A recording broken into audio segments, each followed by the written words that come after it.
নমস্কার। কবিতার ক্লাসে আজ কয়েকজন কবির কবিতা পড়ব। আমি কবিতা পড়ব এবং সে কবিতাগুলো যাতে আপনারা শুনতে পারেন বা কোথাও থেকে অনুসন্ধান করে খোঁজ করে সে কবিতাগুলো আপনারাও পড়তে পারেন, সেই মানসিক ইচ্ছেটুকুর ইন্ধন যোগাবার চেষ্টা করব। দেখবেন যে মানুষ খুব দক্ষ হয়, কাজে দক্ষ হয়, তার সহজাত ক্ষমতার বলে, সহজাত প্রতিভার বলে, সহজাত দক্ষতার কারণে এবং সহজাত শ্রী সৌন্দর্য ও মেধাজনিত কারণে তিনি যখন কোনো কাজ করেন তখন দেখবেন যে চারধারের প্রকৃতি, পরিবেশ সব কিছু তাকে আরও বেশি করে আনুকূল্য যোগায়, অর্থাৎ তার কাজে আরও বেশি সহযোগিতা করে। আর আমার মতো কানা খঞ্জ লোকজন, কুব্জ খঞ্জ লোকজন, যাদের সামর্থ্য বলতে কিছুই নেই, সেই সমস্ত লোকেরা, যাদের সামর্থ্য নেই অথচ ইচ্ছে আছে, তাদের কাজে দেখবেন সবসময় প্রতিকূলতার সৃষ্টি হয়। আমার মতো মানুষজন নিজে স্বয়ংই একটি প্রতিকূল চরিত্র, প্রতিকূলতা দিয়েই যাকে নির্মাণ করা হয়েছে। তার যে কোনো কাজে ঠিক সেই সময়ের প্রকৃতি, পরিবেশ এবং চারপাশের মানুষজন, আবহাওয়া সব কিছু আরও বেশি প্রতিকূলতার সৃষ্টি করে। সারাদিনের প্রবল গরম,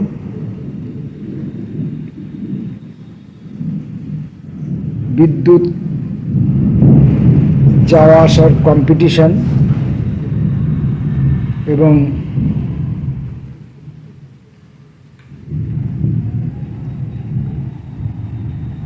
এবং ইত্যাদি কীট পতঙ্গ, মশা, পোকামাকড়, এদের বাধা দেওয়ার প্রচেষ্টা আবার কাজকে, অসুন্দর কাজগুলিকে অসুন্দরতম করে তুলতে সাহায্য করে। তথাপি আমি নিশ্চেষ্ট হবার লোক নই। বিকালে একটু হালকা হাওয়া দিয়েছে, অল্প কয়েক ফোঁটা বৃষ্টিপাত হয়েছে, তুলনামূলক পরিবেশটা একটু ঠান্ডা হয়েছে। ফ্যান চালাতে হচ্ছে না, মানে ফ্যান না চালিয়েও আমি বসে থাকতে পারবো। ফ্যান না চালালে খুব যে তীব্র কষ্ট হবে, ঘাম ঝরবে, এমন অবস্থা এখন আর নেই। আকাশের শব্দ আছে, আর আমার বাড়ির সামনে দিয়ে, এখন আমি যেখানে রয়েছি আমার গ্রামের বাড়িতে, সেখানে অনর্গল গাড়ি যাতায়াত করে। তো সেই সবগুলো থাকবেই। আমি সকালে যখন আমি কবিতা পড়ছি ভোরবেলা, তখন অজস্র পাখির ডাক, এবং পাখির ডাকের যে তীক্ষ্ণতা, কণ্ঠের যে তীক্ষ্ণতা, আমি তার কাছে কে? আমি তার কাছে শিশু। তাদের কণ্ঠের তীক্ষ্ণতাকে অলংকার হিসাবে সাজিয়ে নিয়ে যে আমি কিছু সৃষ্টি করতে পারবো, এমন দক্ষতা আমার নেই। যাই হোক, এখন এই গাড়ি ঘোড়ার শব্দ এবং মেঘগর্জনের শব্দ, এগুলো কতটা আমার এই রেকর্ডিংয়ের মধ্যে আসবে আমি জানি না।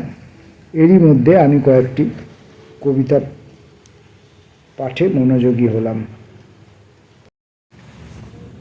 প্রথম কবিতাটি পড়ব মহাদেব সাহার কবিতা ও স্কেচ। তুমি দরজা নাও খুলতে পারো। আমি কি পাখি যে সারা রাত ভাঙা গলায় তোমাকে ডাকতে পারবো? আমি কি নদীর ঢেউ যে আছড়ে পড়তে পারবো তোমার দুয়ারে এসে? আমি কি কেউ যে অবিরাম করাঘাত করতে করতে চেনা কণ্ঠে বলতে পারবো দরজা খোলো? আমি তেমন কেউ নই, নদীর ঢেউ নই, রাতের পাখি নই, পুরনো প্রেমিক নই, যার মৃদু করাঘাতে বিশ্বস্ত ডাকে তুমি তৎক্ষণাৎ দরজা খুলে দেবে। আমি জলের স্রোতের মতো, বাতাসের কাঁপা কণ্ঠস্বরের মতো, অস্থির শিশির বিন্দুর মতো নিঃশব্দে তোমার পায়ে ঝরে পড়ি। সেই জল কখনো তোমার চোখে পড়ে, কখনো পড়ে না। এই সামান্য সঞ্চয় নিয়ে আমি তোমার কাছে খুব বেশি কি চাইতে পারি? তুমি ডাক শুনতে পারো, নাও পারো, ফিরে তাকাতে পারো, নাও পারো। তখনই দরজা খুলে আমাকে অভ্যর্থনা জানাবে, সে তো আশাই করি না। পরের কবিতা ইচ্ছে ছিল, কবি হেলাল হাফিজ। ইচ্ছে ছিল তোমাকে সম্রাজ্ঞী করে সাম্রাজ্য বাড়াবো। ইচ্ছে ছিল তোমাকেই সুখের পতাকা করে শান্তির কপোত করে হৃদয়ে উড়াবো। ইচ্ছে ছিল সুনিপুণ মেকআপ ম্যানের মতো সূর্যালোকে কেবল সাজাবো তিমিরের সারা বেলা। পৌরুষের প্রেম দিয়ে তোমাকে বাজাবো, আহা তুমুল বাজাবো।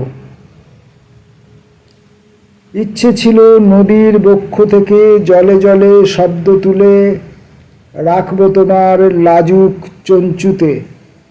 জন্মাবধি আমার শীতল চোখ তাপ নেবে তোমার দু চোখে। ইচ্ছে ছিল রাজা হব, তোমাকে সম্রাজ্ঞী করে সাম্রাজ্য বাড়াবো।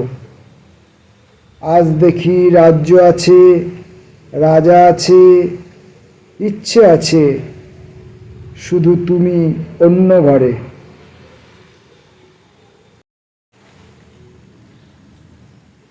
শরৎ কুমার মুখোপাধ্যায়ের নালিশ।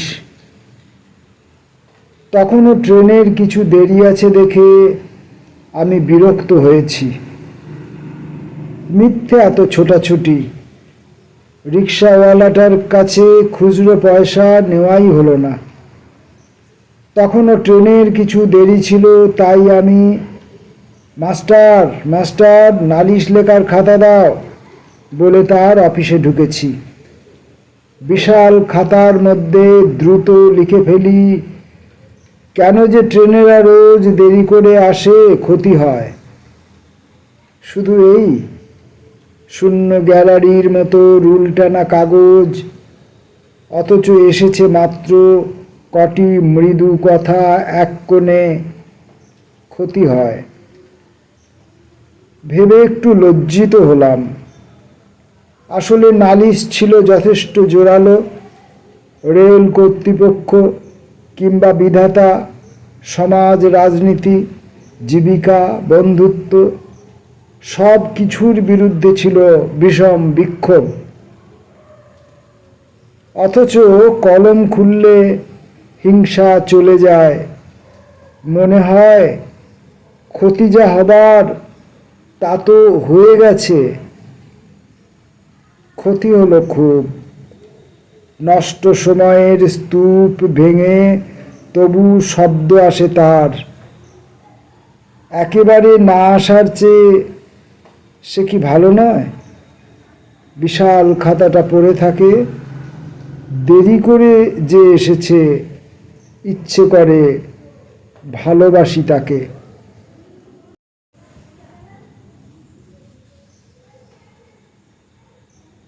পরের কবিতা ফসল, কবি প্রণব কুমার মুখোপাধ্যায়। কিছু ধান নিয়ে যাবে বর্গিরা, কিছু খাবে বুলবুলি। আজও কানে বাজে জ্বলন্ত সেই অভিসম্পাতগুলি। বাজুক, তবুও মাধুকরী ব্রতে প্রতিদিন ভরি ঝুলি। নতুন ফসলে আজও বারবার মড়াই সাজিয়ে তুলি। জানি দুর্বাসা একদিন তার সরাবেন অঙ্গুলি। শান্তিনিকেতন, অমিতাভ দাশগুপ্ত। অনেকদিন বাদে তোমার বাড়ি গেছি। তোমার বাড়ি মানে শান্তিনিকেতন। সেখানে আপাতত শান্তি কল্যাণ অটুট হয়ে আছে মনে হতে পারে। কিশোর কিশোরীরা চলেছে সাইকেলে অথবা মন্থর গল্প গুজবে। মোড়াম ঢালা পথ, ছাতিম শাল বিথি, আপাত কল্যাণ শান্তি মনে হয়। অনেক ঘরবাড়ি গড়েছে কারিগর। এবারও দোলে প্রচুর মাইফেল। এবারও কলকাতা এখানে উঠে এসে কবিতা পড়ে গেছে জাঁকালো উৎসবে। শান্তিনিকেতনই ঝোলা বা চটি কিনে পরখ করে গেছে মহুয়া, সাঁওতাল। সবাই যথাযথ, কেবল তুমি খোয়াই পার হয়ে উধাও কদ্দূর। অনেক ঘরবাড়ি গড়েছে মিস্ত্রি। তোমার বাড়ি গেছি, সেখানে তুমি নেই। এবারের কবির নাম নীরেন্দ্রনাথ চক্রবর্তী। কবিতার নাম তার চেয়ে। সকলকে জ্বালিয়ে কোনো লাভ নেই, তার চেয়ে বরং আজন্ম যেমন জ্বলছ দিকি দিকি একা দিনরাত্রি, তেমনি করে জ্বলতে থাকো। জ্বলতে জ্বলতে ক্ষয়ে যেতে থাকো দিনরাত্রি। অর্থাৎ মুখের কষ বেয়ে যতদিন রক্ত না গড়ায়। একদিন মুখের কষ বেয়ে রক্ত গড়িয়ে পড়বে। ততদিন তুমি কি করবে? পালিয়ে পালিয়ে ফিরবে নাকি? পালিয়ে পালিয়ে কোনো লাভ নেই। তার চেয়ে বরং আজন্ম যেমন আছো একা, জ্বলতে জ্বলতে ক্ষয়ে যেতে থাকো দিনরাত্রি। অর্থাৎ নিয়তি যতদিন ঘোমটা না সরায়। নিয়তির ঘোমটা একদিন হঠাৎ সরবে। সরে গেলে তুমি কি করবে? মুখে রক্ত, চোখে অন্ধকার নিয়ে তাকে বলবে নাকি আর যেন না জ্বলি? না না, তা বলো না। তার চেয়ে বরং বলো, আমি দ্বিতীয় কাউকে না জ্বালিয়ে একা একা জ্বলতে যে পেরেছি সেই ভালো। আগুনে হাত রেখে তবু বলতে যে চেয়েছি সব কিছু সুন্দর, সেই ভালো। বলো যে এছাড়া কিছু বলবার ছিল না। পরের কবির নাম আপন মাহমুদ। কবিতার নাম জামতলা। আপন মাহমুদের কবিতা জামতলা। মাঝরাতে কলা বাদুড়েরা খেয়ে গেছে। আমি এখন ভোরের জামতলা। এখানে কেউ আসে হাওয়া খেতে, কেউ আসে ডাক্তারের নির্দেশে। তুমিও এসেছিলে, এসেছিলে প্রস্থান মনে। আমি তো ভোরের জামতলা, বাদুড় আর কাঠবিড়ালের বিরোধ নিয়ে থ্যাতলানো জামের মতো তাকিয়ে আছি। রেহান কৌশিকের কবিতা হারমোনিয়াম। ধুলো ঝেড়ে হারমোনিয়াম নিয়ে বসলে অকাল বৃষ্টিতে ভিজে ওঠে রাত্রি ও অন্ধকার। অন্ধকার জানে মানুষের প্রকৃত স্পন্দন, জানে এ সময় প্রতিটি কাপালিক প্রেমিক হয়ে ওঠে। পৃথিবী ঘুমালেও রাত্রি ও সূর্যানে কোনো একজন জেগে থাকে। ধুলো ঝেড়ে হারমোনিয়াম খুলি, অকাল বৃষ্টির নিচে অন্ধ হয়ে বসে থাকি একা।